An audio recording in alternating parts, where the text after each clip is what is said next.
We've talked about Sam Bennett and his excellent performance so far during the playoffs. But his teammate Brad Marchand is also a pending UFA.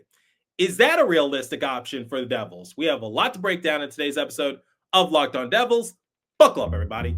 You're Locked On Devils, your daily podcast on the New Jersey Devils. Part of the Locked On Podcast Network, your team every day. Hi, this is Bryce Salvador, and you're Locked On Devils with Trey Matthews. Scores! Oh, Stevens stepped up, nailed it. Brodor's got the puck. What a shot. The Devils win the Stanley Cup. Alrighty now, what is up, New Jersey? Welcome back to the Locked On Devils podcast here at the Locked On Network. I'm your host, college hockey play announcer, Devils Writer Pucks Pitchforks, and also part-time credential media member, Trey Matthews. As you guys know, I am enjoying the Stanley Cup Final. The Panthers are currently on top of the Oilers 2-1. I've talked about Sam Bennett extensively in prior episodes, including the one from yesterday. But let's talk about one of his teammates, Brad Marchand, a.k.a. the Rat or the Nose, however you want to address him. We're going to do a silly season episode regarding Marchand. He's a pending UFA. I know a lot of people among the Devils discourse are having a heated debate. Do the Devils need more physicality or more scoring?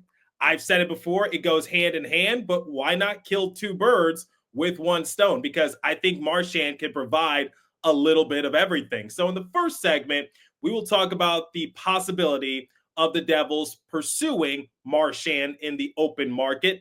Then in the second segment, let's go into more detail. Which avenue should the Devils focus on, free agency or the trade market? Then in the third and final segment, like I previously stated, I am enjoying the Stanley Cup Final. I will share my thoughts after watching Game 3, in which the Oilers got their you-know-what kicked. The Panthers dominated them in the Sunshine State. All right. Why am I talking about Marchand? Well, courtesy of Christy Flannery of the Hockey News, she recently published an article talking about the possibility of the Devils pursuing Marchand. If you want to hear Christy's thoughts on the matter, I will leave a link to her article in the description. She always does great work. Let's talk about Marchand and what he could potentially bring for the Devils, and what would a contract hypothetically look like. Okay. It's worth mentioning that Marchand is getting up there in age a little bit. He recently turned 37 last May. He might be old, but he's still very useful, as proven during this year's playoffs, because he brings a lot of toughness. As you could see, he's not afraid to throw his weight around. He's not afraid to be a pest. We saw it when he was in a Bruins sweater. Now he's doing the same thing in Sunrise. One of my favorite things that he has done so far is that the Oilers were racking up way too many penalties in Game 3. So what did Marchand do?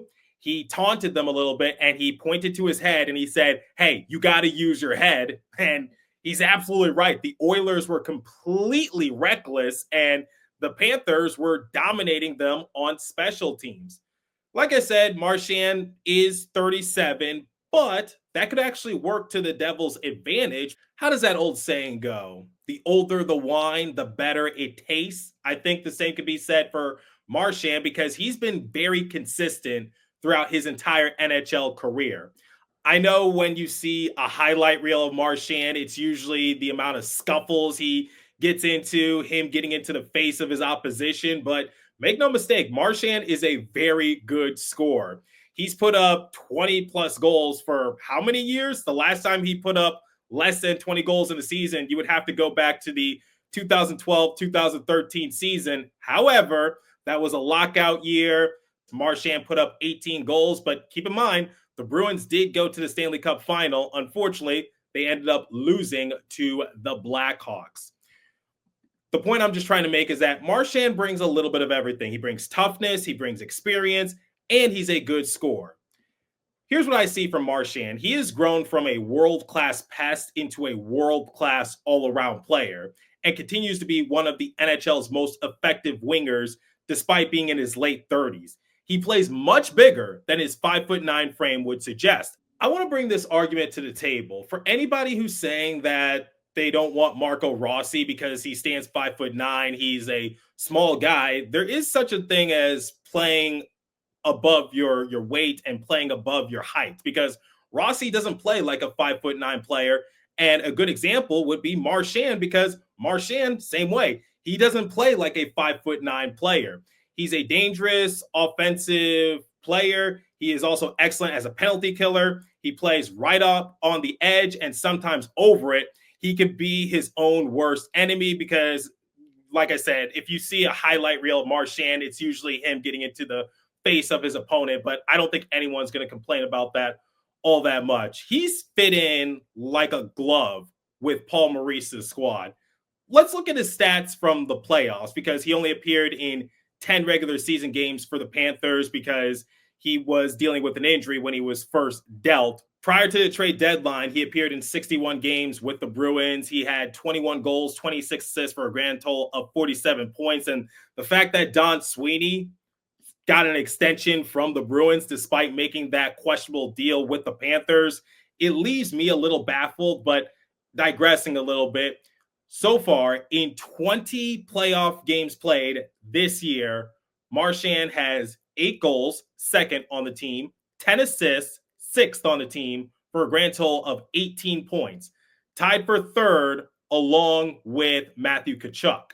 He has a plus-minus rating of plus 15, second.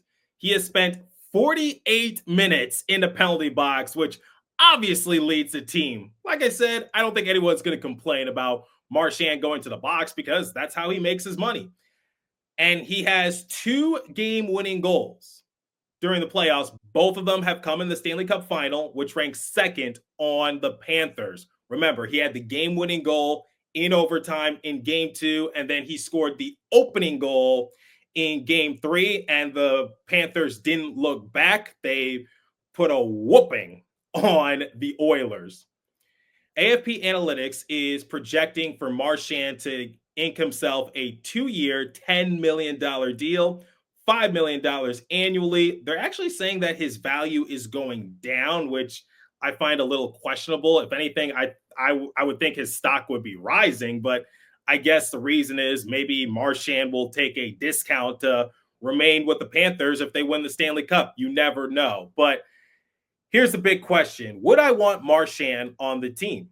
I would say yes. I've talked about it with some of my colleagues over at Pucks and Pitchforks, and everybody said that they're down to have someone like Marchand on the roster. But here's the problem you run into, and I hate to be the bad guy, and I hate to sound like a broken record, but I don't think the free agency market is going to be the Devils' best friend, because they only have $12 million in available cap space. Luke Hughes needs a new deal, and you still have some big-time contracts on the roster that you need to get rid of. And I don't think Fitzgerald is going to put all his eggs into one basket, because if you sign Marchand to that sort of deal, that really puts you into a situation from a financial standpoint. So I don't think Fitzgerald is going to take the investment, but make no mistake, having someone like Marchand on your roster can really help you. I don't care that he's 37. Apparently, you can teach an old dog new tricks, because Marchand hasn't skipped a beat ever since being dealt to the Panthers. In fact, that seems like the perfect fit for him. That might be controversial because, like I said, he's played with the Bruins for many years. He's a champion with them, former captain, but I think this is a good situation for him to be in the latter half of his career. I don't know how many more years he has in the NHL. I would like to think that he's going to try to continue to play as long as he can. Maybe he has 3 years remaining, 4 years. You never really know. Hockey players can play until they're in their 40s. That's not out of the ordinary, but I don't know. I don't think that's the direction the Devils are going to go in, but having someone like Marchand on the roster just brings a lot of everything. He can provide more scoring because, like I said, the last time he scored under 20 goals in a single season was more than 10 years ago, 2012, 2013. But even then, the NHL didn't have a full season. He brings toughness. He brings physicality. He brings experience. He knows what it takes to win a championship. Marchand, in my opinion, would be a good fit for the Devils, and I think he can definitely give them even more of an edge, but I just don't see it happening with the available cap space, but I could be surprised. We'll see what Fitzy can do within the next few weeks. Obviously, we're less than a month from July 1st, and the floodgates can certainly open then. But until then, I think the Devils are going to look elsewhere and not look at Marchand. But even then, I don't see Marchand leaving the Panthers. He might take a pay cut to remain with them. It seems like a good fit for him. We'll see what happens. But those are my overall thoughts when it comes to Marchand. But a lot can happen. We'll see. Now, before we continue with today's episode and I talk about some other options that the Devils could turn to, let me tell you guys about Indeed. You just realized your business needed to hire someone yesterday. How can you find amazing candidates fast? Easy. Just use Indeed. When it comes to hiring, Indeed is all you need. Stop struggling to get your job post seen on other sites. Indeed sponsor job, put your post at the top of the page and help you reach the right candidates faster. I've actually used Indeed before to book myself some play-by-play gigs. I use it to this very day. Now you could speed up your hiring process with a $75 sponsored job credit. Just go to Indeed.com/lockedon right now and support my show by saying you heard about Indeed on this podcast. Terms and conditions apply. Hiring, Indeed, is all you need. Okay, I've talked about it in prior episodes before, but let's talk about the off-season process for the Devils. What do they need? Well, I stated that they need scoring because sometimes goals were tough to come by. In terms of scoring goals for themselves, they ranked 20th in the entire NHL, so they were a mediocre scoring team, but their goaltending and defense improved heavily, so can't really complain about that. But you can never have too many tough customers. I think the Devils could benefit having someone like Marchand on their roster, but all in all, the Devils just need more scoring. That's what the main priority has to be. Somebody asked me, like, what should the Devils do? And because I was saying, like, there was no chance for the Devils to sign Sam Bennett, and this person sent me a DM on social media and said, like, okay, what do you think they should do? Well, here's the thing. I alluded to it in the first segment, but I don't think the open market is going to be the Devils' best friend because with the available cap space that they have and also Luke Hughes needing a new deal, that's going to make things rather difficult. I think best case scenario for the Devils is that they have to focus on the trade market. And I've seen a few other Devils content creators talk about it on social media. I saw Christy Flannery once again talk about it, and I agree with her. The Devils need to focus what's available on the trade market. Let me use an example. I talked about Jason Robertson last week and the possibility of the Devils getting him from Dallas. Now, whether or not the Stars actually move on from him, that's up in the air because the Stars did fire Peter DeBoer recently. Obviously, there was a situation with Jake Ottinger and him getting pulled in an elimination game, and I think that rubbed some people the wrong way. Maybe it was time for the Stars to get a new voice in the locker room. Or maybe they're going to go into a different direction. Remember, they signed Mikko Rantanen to an 8-year extension. So people are saying that the Stars might part ways with Robertson just because the contract situation might not pan out. So what are they asking for? They're asking for like a young defenseman or something like that. I think that's one of their asking prices. Now, whether they go through with it or not, we're just going to have to wait and see. But circling it back to the Devils, of all the silly season discussions I have talked about so far, I said Robertson seemed the most realistic because he's already locked up for next season. The asking price might not be all that high for him because rarely do you see trades happen eye for an eye. The Stars are looking to clear up some cap space, and getting rid of Robertson could help them, and maybe that could benefit the Devils. We'll just have to wait and see. But when looking at tradable assets that the Devils have on their roster, the biggest talking piece is Andre Palat.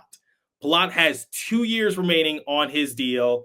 Remember, he signed a 5-year, $30 million contract a few off seasons ago. He has a cap hit of $6 million. What are the Devils going to do with him? Are they going to buy him out? Are they going to try to find a new home for him?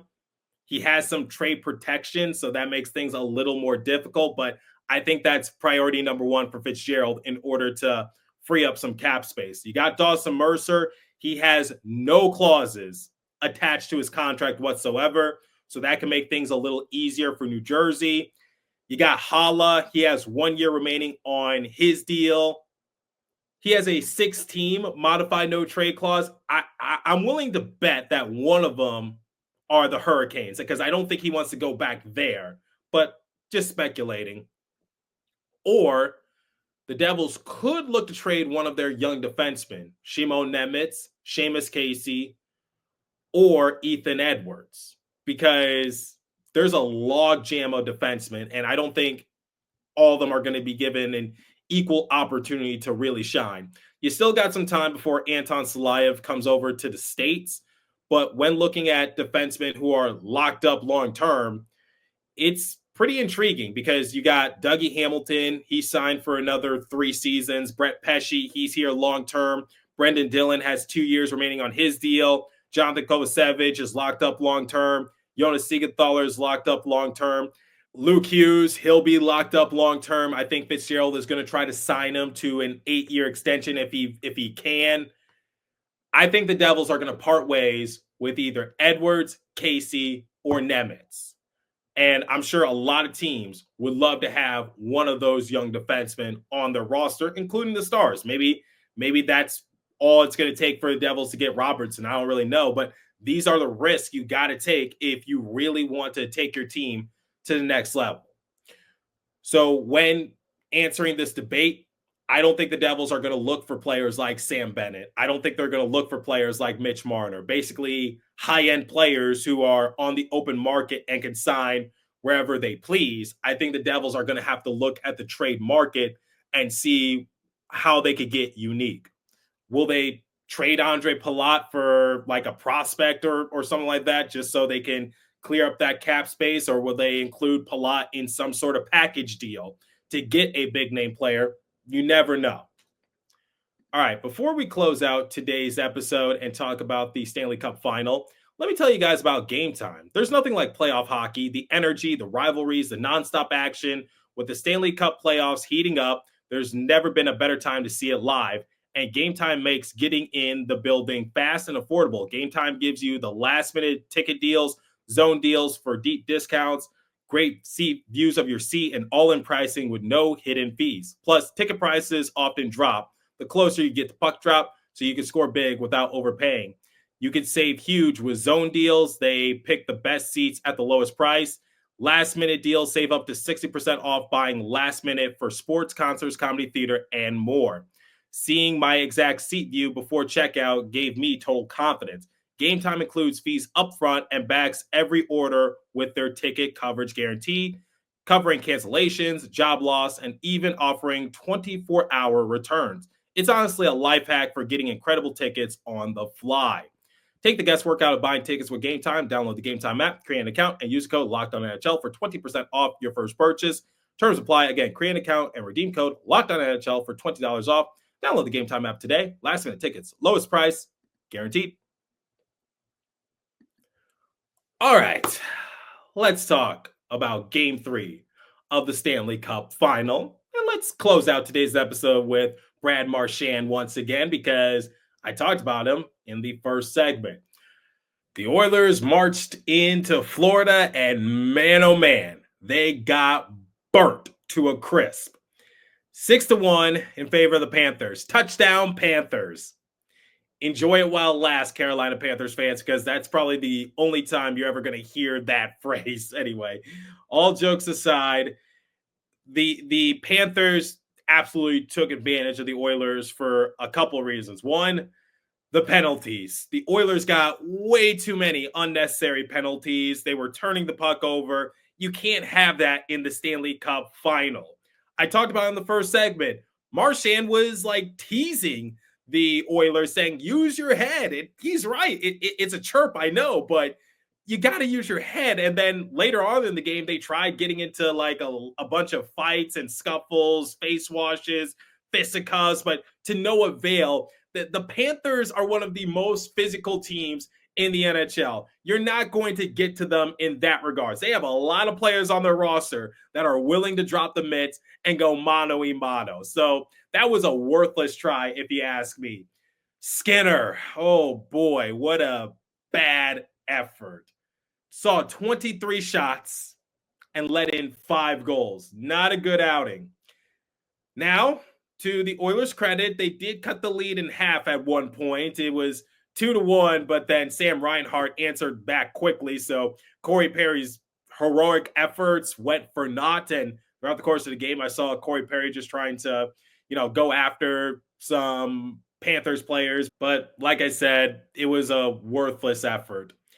Look, this is what I'm talking about, saying that teams beat individual players, because you can argue and say that the Oilers have the better players in Connor McDavid, Leon Draisaitl, Evan Bouchard. He's been really good for the Oilers the past few years, but the reality of it is that the Panthers collectively knew how to diffuse the Oilers a little bit, because Connor McDavid, for how great he is, he struggled with zone entry. Draisaitl was basically non-existent, and I think the Oilers blew their chance of possibly upsetting the Panthers, because, look, I know the Oilers had home ice advantage, but I still said that I am favoring the Panthers because they are just the better team collectively. If they take one in Edmonton, then the Oilers are going to be in trouble, because now the Panthers have all the momentum. And let's be real, the first couple games, to the Oilers' credit, they fought very hard.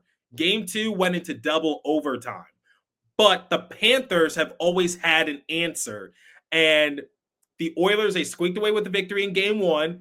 And Game 2, they really should have capitalized when they had it. Because, once again, all the Panthers needed to do was just win one game on the road, and they take away home ice advantage.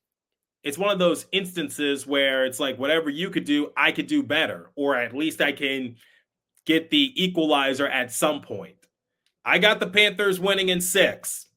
The first 2 games were so entertaining, but Game 3, oh my goodness, that was terrible. And remember, the Panthers have done this before. They did it to the Maple Leafs, beating them badly, and the Maple Leafs basically putting their tails between their legs, because it's just like they had no answer. This Stanley Cup Final, man, the first couple games are entertaining, but I think it's going to go the way of the Panthers. I'm sorry, McDavid fans. I know you want to see McDavid hoist up a cup. I think he will at some point, but I don't think this year is going to be the year once again. But could be wrong. Still plenty of series left, and let's see what the Panthers could do. Also, follow my buddy Jim Behringer. He's on site for the Stanley Cup Final for Full Press Hockey. He does excellent work, but that's how I'm going to close out today's episode. Let me know your thoughts. What do you want the Devils to do this offseason? Look at the free agency market or look at the trade market? Which one is more appealing? And if you want them to explore the free agency market, how are they going to free up some of that money? And would you love to see the Rat in New Jersey, Brad Marchand? I don't think it's going to happen. I can't see Marchand in a Devils uniform, but honestly, I couldn't imagine him in a Panthers uniform, but here we are. I was shocked. Let me know your thoughts down below. If you're watching on YouTube, leave a comment. If you're listening on podcast streaming service, hit me up on my personal X page app at TreyMatt4 or the show's X page app at Locked On Devils. As for today's episode, that's all the time I have for you. Continue to stay safe.